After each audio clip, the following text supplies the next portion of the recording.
Say, in this case, men, this is a serious business. This is the serious side of it. It's a two-case scenario. Will you put that slide up? The two-case scenario. Here's the two-case scenario. The first is that men, they're saved. You've trusted Christ. You're saved, but you've held on. And so you're living a life of disgrace. I'm talking to somebody in here. You're living a life of disgrace and deception. Disgrace and deception. That's the good case. The bad case is you didn't trust Christ. You trusted your ability to act like a believer. What you think a believer looks like. That's really serious business. You've trusted in the fact that we all wear the same uniform and we learn to say the same things. Oh boy, I know.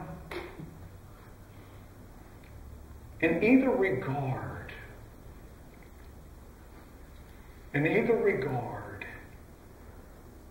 the solution is the same. Go to the Lord Jesus Christ with it. Tell him what you're really about. He already knows. Tell him what you're really about. Don't edit it. And you know, I agree with what Bob said. Unless you've sinned against me, it's not necessary that you confess it to me. But you know what? It ain't going to hurt. It ain't going to hurt to go to another man. I know this. I know Bob pretty well. Bob, is somebody going to shock you? Something they say? The older I get, the harder it is to get shocked. It'd be hard to shock Bob. How about you? Dave Willis, they're going to shock you? When I met Dave Willis had been a combat veteran 9 of 16 years. You ain't going to shock him. You ain't going to shock me. Spell it out. Let it out there. I don't know what it is. It might be your passivity. I'm going to say this, and we're done. It really doesn't have to stay that way. Sebastian, do I have permission to say who you waved goodbye to when you were 4 years old? You're sure? You don't have to. Sebastian waved goodbye to his father when he was 4 years old. It's like your last memory of him. Bye, Dad. He waved goodbye to him when he went away. Never saw him again. Had to read about his death.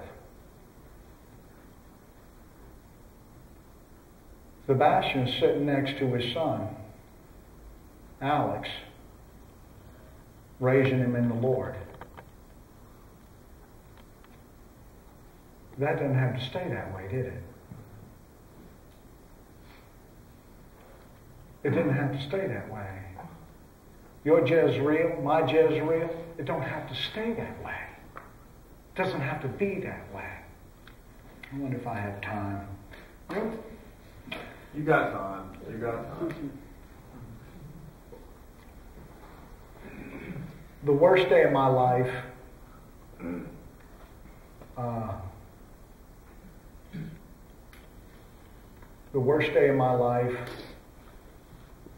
I was a young kid, and I had a sister. She was 3 years old.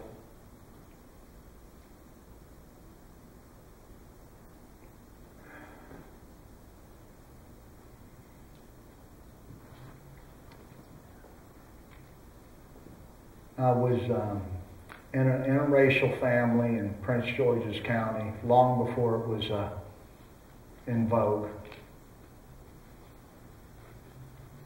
And it was against the law at that time for white families to adopt black children. And she had to go. And it was tasked of me and my mother and me, to tell her that my sister had to go. She couldn't live with us anymore. We got her when she was 9 days old. I was her brother. And I remember that day, and I said, and she wept and cried. And I said, and I remember it, I said, I will never love another person. I was like 12 years old, and I meant it with the bottom of my heart. I will never love another person. Take a picture of me a year ago. That's the last time I ever loved anybody. I will never in my life love another person. I promise you. And I meant it. And I lived my life accordingly. I got myself into all kinds of stuff. I mean, acts of random violence. Meant to take that out. Never satisfied. Because I was never going to love anybody. Ever again. I almost took my hand. Watch and see if I ever love anybody. You got that last slide? Not that one. That's what I said. That's what God said. I said, I'll never love anybody. God said, yes, you will. You can love lots of people. I'm going to make you sick with love. And isn't it the truth? There's people who know me. You won't know me. I mean, I am just butter. I mean, I try to hang on and get angry, but I can't. Eric, he's 3 at that time, right? Same age as my sister when she left. I'll never love anybody else. I'll never ever again in my life. I'm going to ask you this question. We're just about done. What's your Jezreel? What are you hanging on to? What wounded you? What are you lying about? What are you lying about? God sees through it. Oh, thought, word, and deed. My prayer life could use improvement. 25 years ago, I saw a swimsuit issue. Okay.